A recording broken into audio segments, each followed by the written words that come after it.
Welcome back to the third and final preseason alliance war. This time my alliance for Loki is going up against Korea. That's right, all of Korea. As much as I'm joking around a little bit here, I am taking this war very seriously, as I know Korea has some of the best gamers in the entire world. If you follow any of the more high-profile esport games out there, then you will know that Korea, well, they dominate quite a few of them. So I'm taking in Stark, Spidey, Blade, and Void. And I'm going to give you guys a quick little rundown of the path at hand here. And some people think that I just kind of choose my champions at random, and I don't take a look at my path beforehand. I can assure you guys, I absolutely took a look at this path before I entered this war. I've got 2 Science Champions, a Tech Champion, and 3 Mystic Champions, followed by the potential for a Hyperion mini-boss and Dormammu final boss. I've also got a lot of comments on my videos asking why I bring in these 3 champions in particular for this path.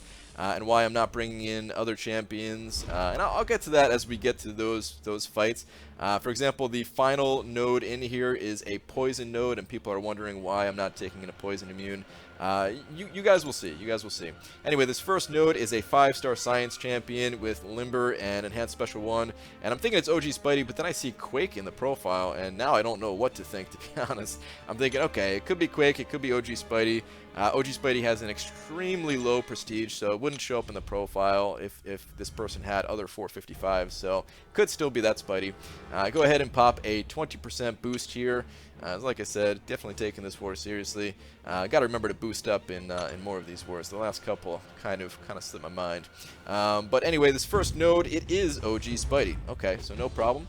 Going in, just trying to get some poise charges going. And then I'm just going to get some parry stuns and try to only attack when the enemy is stunned, and maybe one hit after, and then pull back immediately on the hit, since that could be an evasion since he's no longer stunned.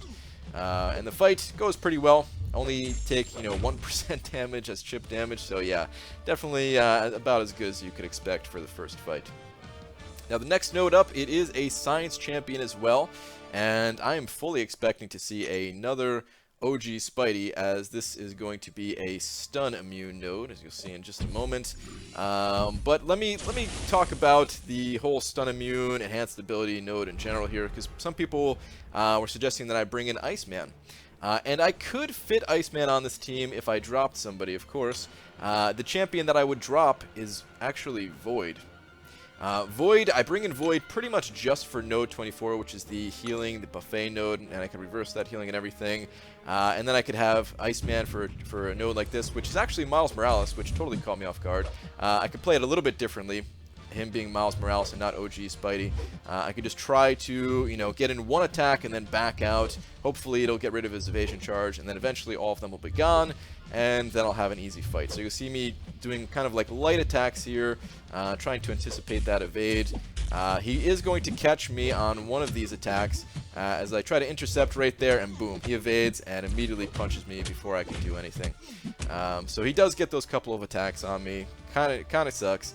But I still won the fight without dying. Still get that full attack bonus, so it's all good. But yeah, I would essentially be dropping Void to bring in Iceman. Some people are suggesting to drop Blade and bring in Iceman instead of bringing in Blade, but there is a specific reason why I bring in Blade, and you'll see that later in this run as well. Alright, so node 24, this is the recovery and buffet node, so yeah, I'm just looking to reverse that healing with Void, as I mentioned. Going to take a quick look at the profile as well. Before looking at the profile, I was thinking it was going to be, the Labyrinth Ultron or some of the other tech champions that you see here. Green Goblin, there we go. I couldn't think of it, but it's actually the regular Ultron, and this is perfect for me. This is even better than the Labyrinth Ultron, as this guy has some other healing abilities built in. So as soon as he gets the 50% and 25%, he's only going to be helping me out. So yeah, just trying to play a little bit safe here, trying to anticipate those evades, and then trying to get my debuffs on him. I got pretty lucky. The first debuff was the swirly debuff, the petrified debuff. That is the one that reverses the healing. And then yeah, I'm able to get 2 pretty early on. So at this point, anytime I trigger a buff, anytime I evade an attack, he's already taken some damage. So that's very nice. Great way to start this out. Look at that. I evaded special 1. He took like 7% damage. It's awesome. It's only going to be better once he starts actually healing up from his own abilities. Now, I could do this fight with Stark Spidey, and that's the reason why I said I could drop Void. I could do this fight with Stark Spidey. I can out-damage. I could do enough damage that, you know, I don't have to bring in Void, and that's where I do get some flexibility, rather than taking out Blade. The reason why I bring in Blade is for the threat of magics. As you'll see, I mean, there was 3 Mystic Champions after this fight, and any one of those could be magic. And if I use any champion but Blade, for me personally, with my current roster at least, I could die. I'm trying to die as little times as possible. And I mean, these first couple of nodes, like the enhanced ability, stun immune, I'm very unlikely to die there with Stark Spidey. I mean, I almost died last war, but more than likely I'm just going to take some damage, but I'll be able to get through it. When it comes to, you know, fighting a magic or something like that, I really need Blade. Like, I rely on Blade. And there are other options that exist in-game that could handle it, but Blade is most comfortable for me. If I had a 5-star Void, I think I would try out 5-star Void and then maybe leave Blade at home. But Blade also has the other benefit to him that he gives me some poise charges with Stark Spidey at the start of the fight, so that definitely helps out as well. All right, so this is a potential magic here. It's a 5-star Mystic champion on this node. There are no icons to indicate that it's Mephisto or Morningstar or anything like that, so I'm fully expecting this to be that magic. And I go in with my Blade here, and it turns out it's Juggernaut. Now, here's the other reason why I bring in Blade. For a case like this, it's almost impossible for me to lose this fight. It's going to be a little bit of a slow fight. It's definitely not the #1 option for this Juggernaut. But that's the thing about Blade is, you know, for some fights he is the #1 option, and then fights where he's not the #1 option, he's still damn good. And like I said, it's almost impossible for me to lose this fight. Even if I get you know, backed up against the wall, which you're going to see in a little bit, I can heal more than he's doing damage to me through my block. So yeah, and this is only just a 4-star. It's only going to get better if I can potentially get that 5-star. Now, one other thing to note about this fight is there's something that I don't see many people do, or maybe just not do enough. You can get in some attacks while he's unstoppable. If you parry stun, you can get an attack. If he's using a special 2, like right here, you can get in that 1 attack, which I do, before he has a chance to react and punish you for doing that attack. So it's just something that I think helps out. You might not want to do it in every situation, especially if you're having a hard time controlling you know, his power at the moment. You might want to just back off, bait out another special or something like that. But you know, getting in those single attacks can sometimes be the difference between winning and losing. So I'm backed up against the wall here, and you can just see I'm just healing up or maintaining, and then when I get to a good spot, I can just drop my L2 and still have plenty of power left over to continue healing. And that's really just the name of the game. It's just playing it safe. I'm not always looking for the best option. I'm looking for the safest option.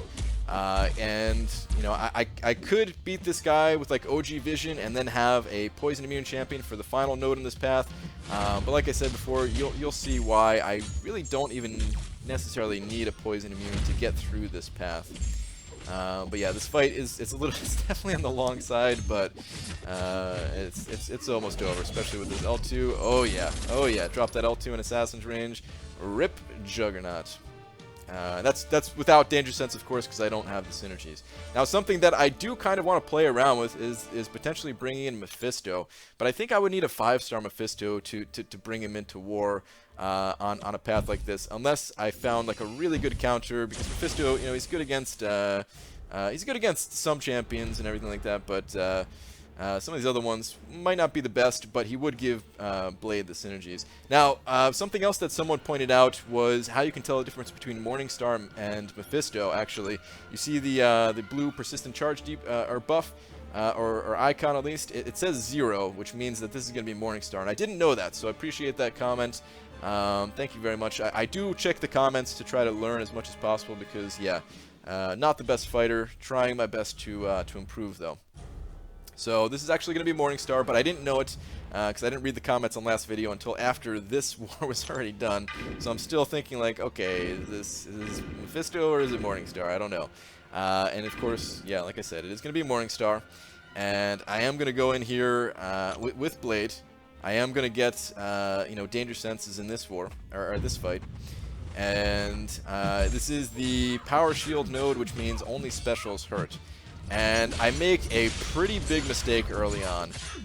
This kind of messed me up the last war I did, where I was thinking, okay, if I bait out a special, if I evade a special 2, I'm gonna get annihilated. So I try just blocking, and that doesn't work.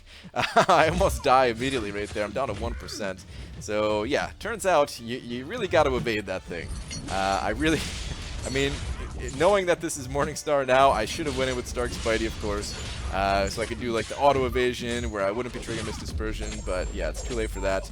I already know, like, this fight, it's a lost cause. I could maybe clutch it out if I was playing like a god, but instead I decide to just get in whatever chip damage I can, throw out those special ones, and yeah, bring her down to 73%. This way I can go in and clean up the fight with my next champion here. If I come back with Stark Spidey, all I have to do is drop one L2 when she's at 70% like that, and yeah, should be done deal. I should be able to finish things out without too much of a hassle. So it's exactly what I'm going to do. Just going to go back in, and I have to think a little bit if I want to heal up, because Stark Spidey, I'm in reasonably good shape, but I could pop a level 3 potion just to kind of top off and have a lower risk of death. And I was thinking about it real hard, and I'm thinking, you know what? I am very confident that I could finish this up. This node is not that tough. She is only rank 3, not rank 4. So let me just go in without healing in this case, but you will see that, yeah, I am going to be healing up a lot to kind of top off in future war situations. I'm only not going to heal if I am very, very confident that I can finish out the fight without having to heal.